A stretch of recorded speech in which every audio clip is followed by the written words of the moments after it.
Good evening. Today's Tuesday, December the 12th, 2023.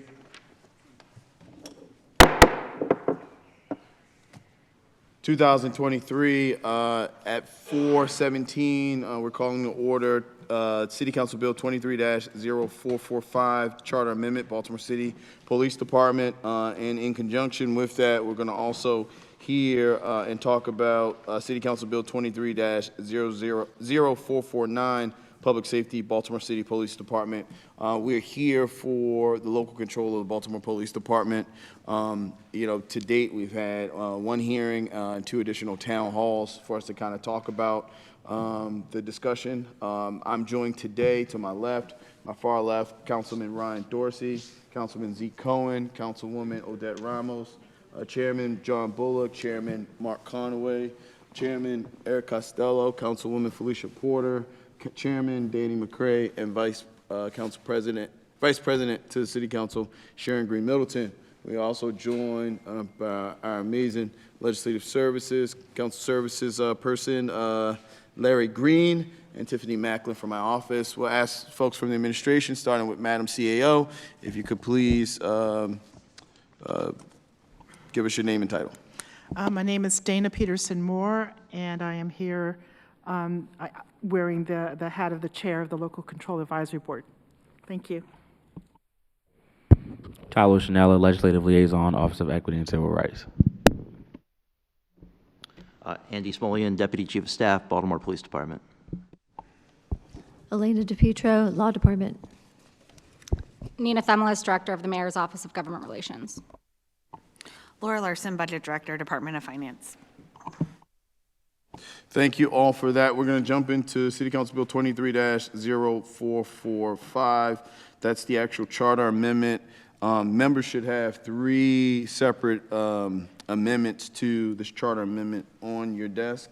If you do not have those 3, please let us know. 1 from the administration, 1 from the council president, and 1 from Councilman Ryan Dorsey. With that, I'm going to ask from the administration if there's any questions or concerns, not specific to this amendment, but that you would like to bring into the discussion from our previous hearing at this time.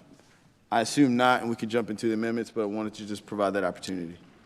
Thank you, Mr. President. No, we don't have any additional comments. We can jump right into the amendments. Thank you so much, Ms. Themelis. I think it makes sense for us to jump right into the administration's amendment. They have 2 amendments, again, on the council members' desks. Director Themelis, are you going to take us through them? So I believe we have in the charter 1 amendment.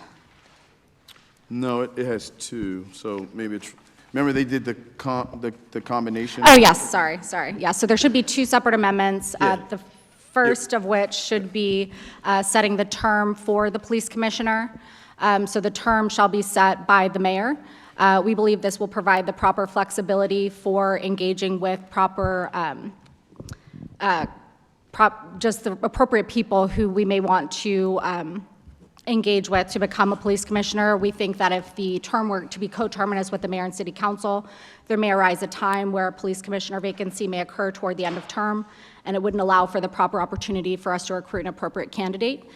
So we believe that this would provide the appropriate means to recruit a proper police commissioner. And the law department might have some additional comments on that item, but if you'd like, I can go on to the second amendment as well. If we could just focus on the first one. Just for the record, could you just communicate it's changing it from what? That's currently in the bill.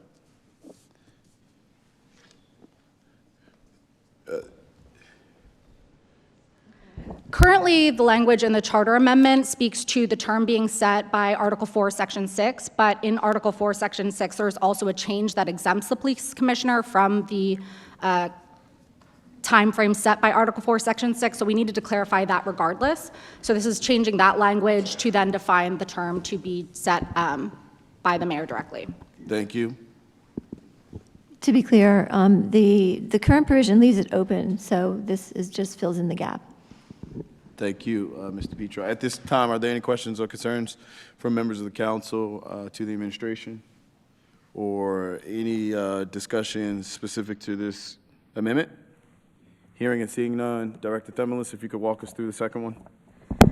Thank you, Mr. President. The Second Amendment is moving parts of the redistricting portion of the city code bill into the charter, only the parts that are appropriate to be moved into the charter, leaving the remaining portion in the city code bill.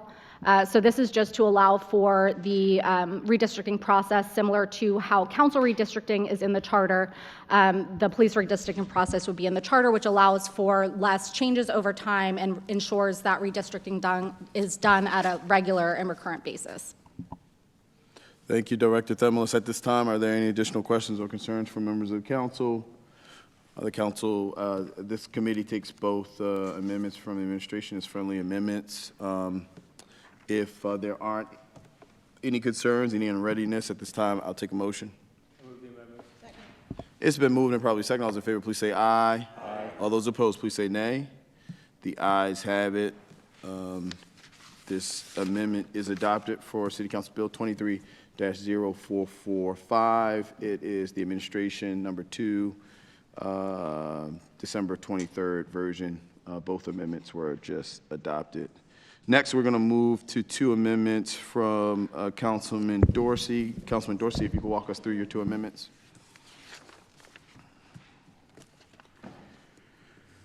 Thank you, Mr. President. I had 2 amendments drafted. I would defer to the President on the first. It is identical to the one that the President has had drafted. You could just go ahead. Okay. The First Amendment strikes language related to certain immunities being granted to police officers. It is duplicative of what already exists in the state law, and I believe it's appropriate for us to continue to defer to the state on matters such as qualified immunity and the Law Enforcement Officer's Bill of Rights without repeating these things or things in this similar vein at the city charter level. So that is the first of these 2. Are there any questions or concerns? I kind of see this amendment as technical in nature. I do see, was it hand raised? Councilman Costello? Thank you, Mr. Chairman. President. I'd just be curious to hear from law and police if that's their interpretation as well, is that these are technical in nature, not substantive. You want to go first? Okay. They are provisions that have been in the public local law for all this time, as long as the state agency was effective. They do remind everybody that there are immunities and certain rights to defense that exist for police officers. That right now those things exist in state law as well as in common law. In court cases, those immunities are described. The concern is that at any time, state law could change or case law could be changed. And then there's a fear that perhaps we would have nothing to go on, no immunities and no defense obligations. They aren't fatal, I don't think, to whatever the decision is to do with this particular provision. So that's where the law department stands. Thank you. I think we have 3 sort of basic concerns. I mean, I think one is procedural. You know, we just got notice of this this morning, and I just had enough time to go over with our lawyer, Mr. Conroy, who couldn't be here, unfortunately. And I think that leads to number 2, which is sort of the unknown. And I think that Mr. Petro sort of touched on it, is that, yes, you have certain other protections in the Local Government Tort Claims Act, that you have what's in the MOU, but the question is if there's ever a challenge, if there's ever a court case, like you don't know what the implications are going to be on that. And as I'm talking with the FOP, I think the question is, well, it's in there, and if you change it, that has an implication. What that implication is, we don't know. And then that'll lead me to my sort of third point of why the department would be opposed to it is, symbolically, even if it has no effect, and if it has no effect, then 1, why do you do it? And 2, what is the messaging to our officers? Is it meaning that you're gunning for this provision?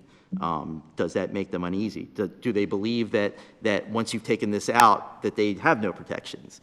And that concerns us very greatly. And we're in a time where where we are struggling to retain and recruit officers, and we think that this provision should be kept for all of those reasons. Thank you, Mr. President. Understanding that and not knowing the intention of the General Assembly and understanding that that is staying in state code based on what they said, I would have concerns with it, but of course, I defer back to the chair. So I guess the question is, and I want to be really clear, Mr. Smelling, when you get a chance. We specifically talked about this at the first hearing.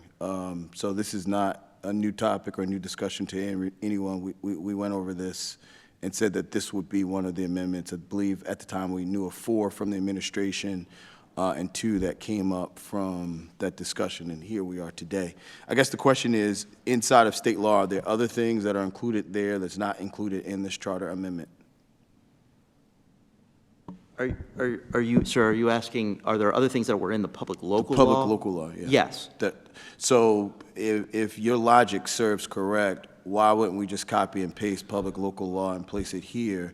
I guess, you know, I like to use this term, legislative malarkey. Like, there's no point of including something that's already taken care of somewhere else unless, what further concerns me, and even talking with the FOP and folks, what further concerns me is us putting things in legislation, putting things in policy that doesn't really impact what we're trying to say we're impacting. Like, this is redundant, and we try to stay away from that typically. First of all, I'd say it's potentially redundant. But That's with anything that's in public local law, correct? I'm sorry? That's with everything that's in public local law. Is that accurate? The other thing, the other items. The other items that didn't include it, I would sit there and say this, is that I don't know, and I have to go back to see the things that we did not recommend transferring over from public local law to the city code and to the city charter. But I would sit there and say we cleaned up a lot, and we took out very deliberately things that we thought were antiquated, that didn't have an impact. This is a pretty weighty issue. What impact does this have? Well, this would potentially, and I'm not saying Based it off does, of what? When you say potentially, based off of what? just off of a concern of the, as I mentioned, the unknown The unknown of what is the question. of litigation. If it is litigated, then that litigation wouldn't impact this charter amendment? No, it would impact the liability of officers That's if the state law changes. if the state law changes, So, or if, so your hypothetical is if state law changes and then it's litigated and we don't put this in this law. or if case law changes. That's what you're saying. That's a concern. But none of the other things associated with public local law are a concern? Well, I would say that we spent a lot of time deliberating those changes, and I would sit there and say most of them are not as weighty as this issue. I think that is really important, particularly when we talk about charter legislation to the council, that we don't base it off a hypothetical. We don't say that in current state law, this is our law and this is kind of where we stand.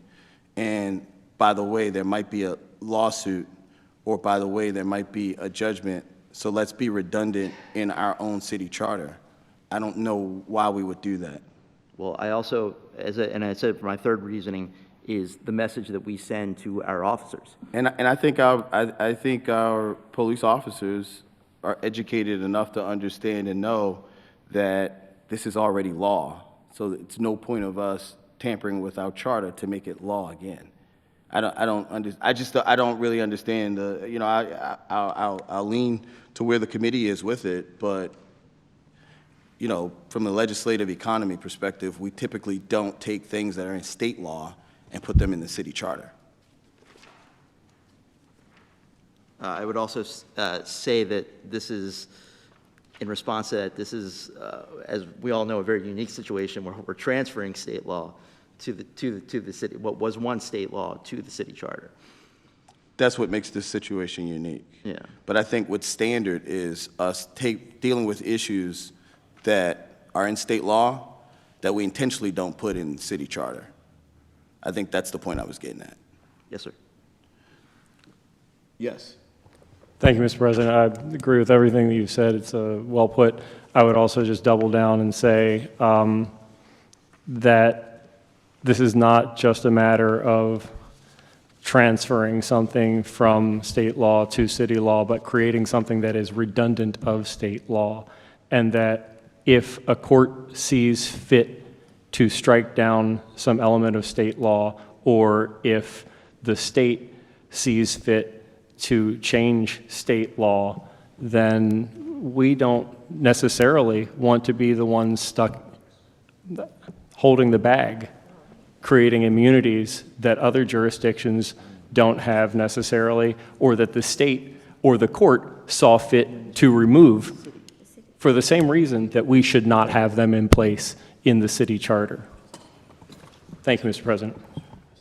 At this time, are there any additional questions or concerns for this amendment? Mr. President, Yeah. Oh, yes. if I may, I just wanted to clarify one thing that the councilman mentioned a moment ago. The immunities are important in the sense that they help the city because then there's no liability and we're not paying the costs of whatever the litigation might have cost us under whatever the circumstances might have been of that litigation. So just wanted to clarify that. Madam CEO? Good afternoon, everyone. So this is an issue that we did talk about within the LCAB as we were deliberating what we should be advancing, and we felt that it was important to not tamper with the immunities that police officers have. One of the reasons is we didn't want to signal to any of our sworn officers that we had any desire to take away their immunities. The immunities are important. They are kind of an essential part of the work that they do. But what Ms. DePietro just said is really, really important because that is what protects the city. And, as you know, I'm no longer in the law department, but was there long enough to be able to settle a majority of the GTTF cases. And we only settled the ones where there was an immunity. It is a very, very important tool for the city. It's a very, very important factor that helps us defend ourselves as a corporate body, Mayor and City Council of Baltimore. So the leading towards including that, I think, is very, very important for us as the City of Baltimore, but not just because of the legal reasons and the protections, but in addition to that, the protections and the messaging that it sends to our sworn officers. And it is something that the LCAP talked about, and we did not feel that it should be excluded. Thank you. I think for the record, it's important that taking it out of the charter because it's in state, local law does not tamper with any immunities. It still provides the same level of protection to the police officers and to the city of Baltimore. So I just think it's really important for us to point that out. I also think it's really important that as a rule of thumb, as a legislator who served on local level and on state level, you typically do not put in your Constitution language that's already there by a body that supersedes you. I've never seen this before. I've never seen us in Annapolis in the 4+ years I've worked there where we took laws from the federal government and put it in this state constitution. I've never seen it in this body, working in this body for 9 years, where we've taken things from the state and intentionally put it in our charter. I think this would be new precedents. So I think that's the point I was mentioning. I think that it's almost rhetoric to tell our police officers, our hardworking men and women, that putting it in our charter provides them more protection, because it does not. So I'll just leave that there. Are there any other questions or concerns from members of the body? With that, I'll entertain a motion if there's a motion. I'll move the amendment. Second. It's been moved and probably second. All those in favor, please say aye. Aye. All those opposed, please say nay. The ayes have it. I have one nay vote from Chairman Costello. Councilman Dorsey, amendment number 2. Thank you, Mr. President. Amendment number 2 pertains to the section on powers and duties of the department. The section, while being titled, this is subsection 145, while being titled Department Powers and Duties, only lists duties, no powers. And what Amendment 2 does is transfer 2 of the already listed duties into a separate section called powers, so that we are empowering officers to take certain roles without obligating them to. First, to maintain the orderly flow of traffic in the public right-of-way, which I believe is more the role of the Department of Transportation and is primarily achieved with the use of traffic signals and stop signs and other roadway signage, and which is also conducted by transportation enforcement officers on a daily basis throughout the city. I believe that as we continue to try to civilianize the operations of the department and relieve of police officers any duty that need not be conducted by a police officer, that this is a good indication of something that, if need be, they are empowered to do, but not necessarily the front line obligated by duty to do. The second part is for the assistance of law enforcement agencies of the state and any official unit of federal, tribal, state, or local government within the United States. While we wish to empower the police department to collaborate with these other agencies and to assist these other agencies, we need not state that it is their duty to do so, because we don't want to create a sense of obligation to perhaps by duty collaborate with agencies who may be doing something that we at the local level don't necessarily agree is in the public's interest. And I think most obviously, we don't want the Baltimore Police Department to get the indication that we are obligating them by duty to collaborate with Immigrations and Customs Enforcement, but that we want them to continue to have it stated that they are empowered to collaborate with other law enforcement agencies. Thank you, Mr. President. Thank you to the sponsor of the amendment. Are there any questions or concerns to the sponsor amendment at this time? Mrs. Smullian? Yes, sir. Could we, I have not seen a copy of that amendment. Could we have a moment to confer with the law department? We apologize. I thought you guys had the amendment.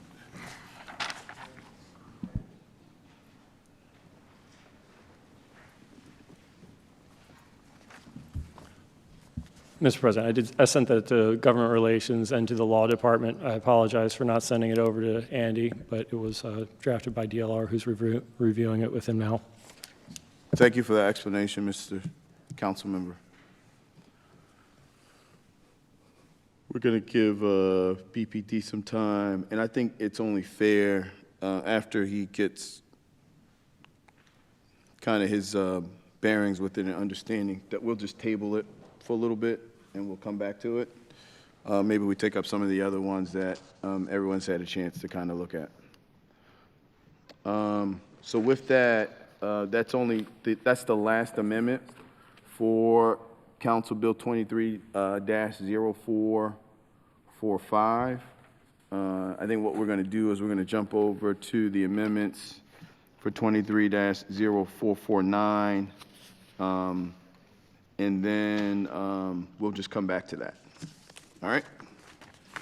So with that, Director Themulus, if you could walk us through the administration amendment number 1 for 0449. Sure. Thank you, Mr. President. So this amendment is the complementary amendment to the one introduced for 23-0445. This is removing those sections of the language around the redistricting process from the code bill and placing it in the charter bill. So that is the entirety of what this amendment does. Thank you, Director Themulus. At this time, are there any questions or concerns with this amendment? Hearing and seeing none, I'll take a motion. So moved. Second. It's been moved and probably second. All those in favor, please say aye. Aye. All those opposed, it's an administration amendment. I'm doing it. All those support, please say aye. Aye. All those opposed, please say nay. The ayes have it. This amendment, the administration 1 for 0449 has passed. The only thing left are two BPD amendments. Mr. Smullian, we wanted to give you an opportunity and time to kind of talk about that one amendment for number 2, so we moved on to Council Bill 23-0449, the ordinance. Yes, sir. Now, we have two amendments there that I think are pretty simple and pretty easy. Could you go into them? And then if we need to recess and you need additional time, or we need to figure out what the next steps are for the other amendment, we can handle that way, but we can just address this one bill. Yes, sir, thank you. And I don't know which they are ordered, but I'll go for the first one in order of where it is in the bill, which is amending Section 3-2, and basically removing that Section B of appointments at the entrance level. So this is something called the Rule of 5, and while it was in public local law, is not the current practice of the Baltimore Police Department. Frankly, probably hasn't been for quite some time. Looking at the public local law, this was a rule that's probably put into place around the late 60s or early 70s, and maybe even before our current MPTC standards. But what it does is it gives an order of how you choose the entrance level trainees based on how they score on the entrance exam. And really, probably a pretty good rule when you have more qualified applicants than you do positions. But today, as we have, unfortunately, in the recent past and probably for the foreseeable future, we have more positions than qualified applicants. So we don't really need to go and go through a process of selecting them. Basically, anyone who passes the entrance exam moves on to the next stage in the recruitment process. And anyone who finishes that whole process will be hired as a trainee into the academy. And so that's the current process, and don't think at this juncture that this is needed. I have just suggested removal of this section in lieu of any other conversation, but I'm welcome and open to debate. Thank you, Ms. Smullian. At this time, are there any questions or concerns for the administration regarding this amendment? Mr. Chair? Thank you, Mr. Smullian.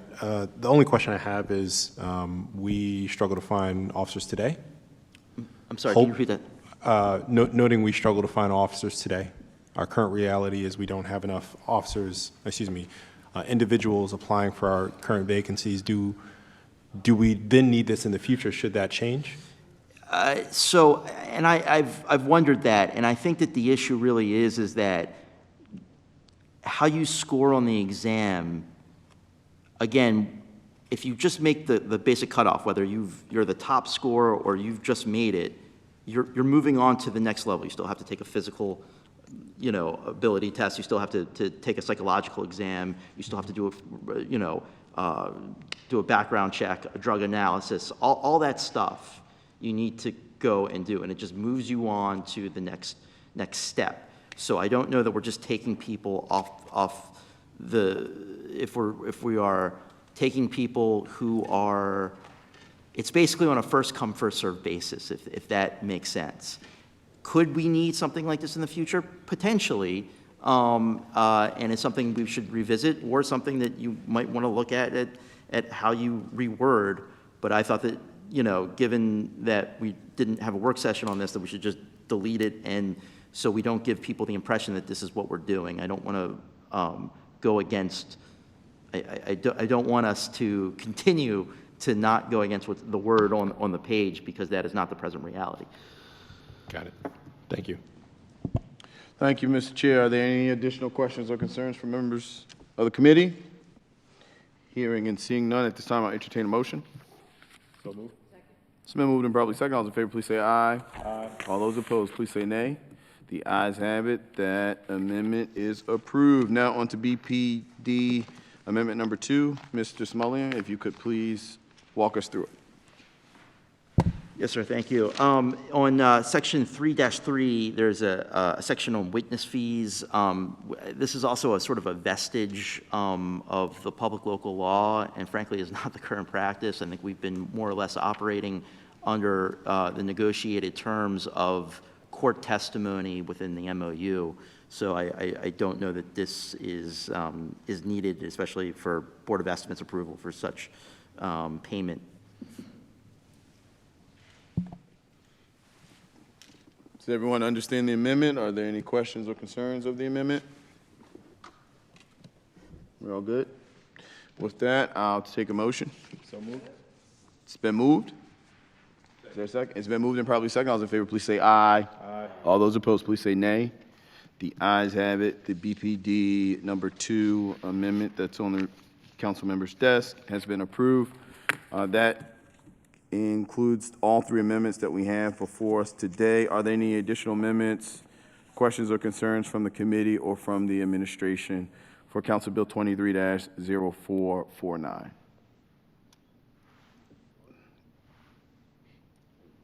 You have a question? You good? No, we're still on 449. We're just, 449 is clean at this point. Any additional questions or concerns? With that, I will take a motion to vote out the bill as amended. So moved. It's been moved and probably seconded. If we could please go on a roll call. Mr. Green. This is for Council Bill 23-0449. Councilman Mosby, Aye. Vice President Middleton, She's up top. absent. Councilman Cohen. Aye. Councilwoman McCray. Councilman Dorsey. Yes. Councilman Conway. Aye. Councilman Stryker, absent. Councilman Torrance, absent. Councilman Burnett, absent. Councilman Bullock. Aye. Councilwoman Porter. Councilman Costello. Councilman Stokes. Absent. Councilman Glover. Absent. Councilwoman Ramos. Yes. Councilwoman Middleton.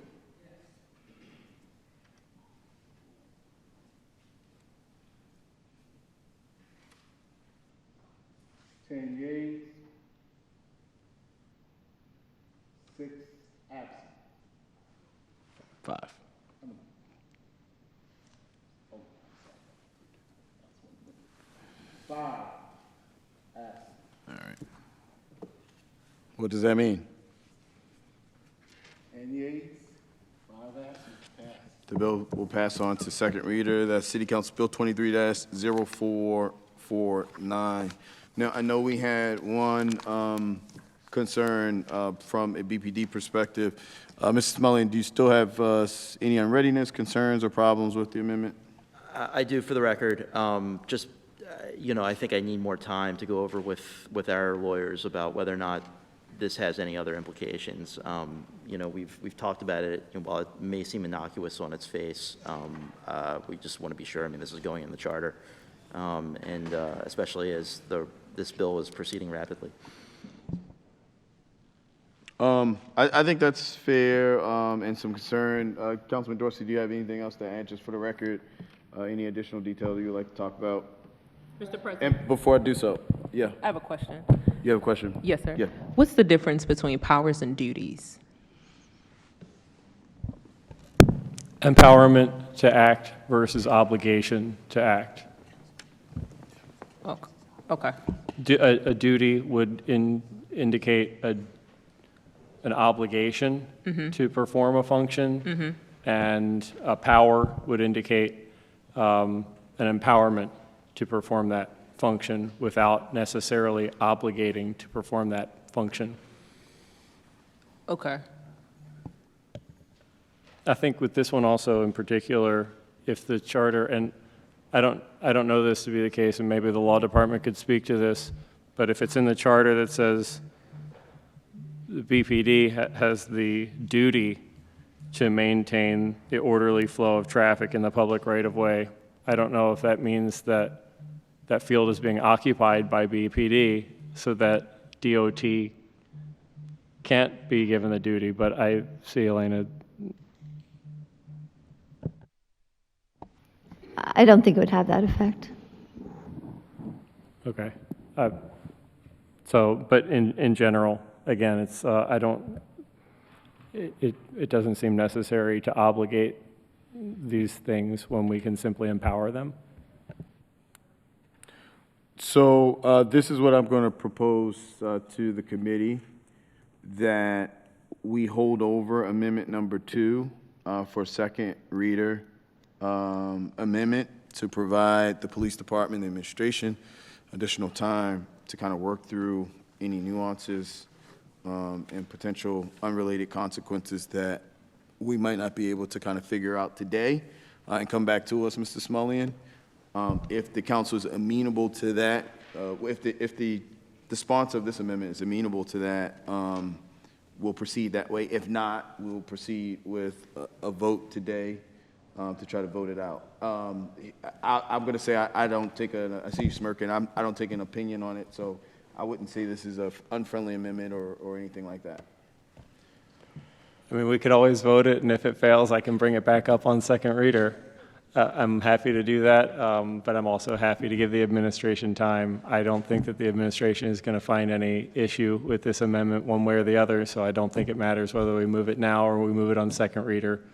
I guess what I'm suggesting to the sponsor and to the committee in just the realm of partnership. I defer to you, Mr. President. Thank you. So with that, Ms. Smullian, if you could do your magic and you let us know. Yes, sir. And then we'll work with the amendment sponsor if maybe there's anything we need to tweak, or we'll be good to go, but I promise to bring it back up, the second reader, Mr. Sponsor. So with that, just for the record, we have one amendment that was adopted on City Council Bill 23-0445. That was amendment number 1 from Council Member Dorsey, and then 2 amendments from the administration, again, on Council Bill 23-0445. The only amendment that we're holding over is amendment number 2 from Councilman Dorsey. We're going to hold that over to second reader if we're able to vote it out today. With that, are there any questions or concerns from the council or from the administration? Hearing and seeing none, the committee is prepared to take a motion. So moved. To vote as amended. Say again. Move as amended. I move it. All right, it's moved and probably seconded, right? At this time, the bill has been moved and probably seconded to vote out of council as a whole as amended. Mr. Larry Green, if you could please call the roll. Councilman Mosby, Aye. Councilwoman Middleton,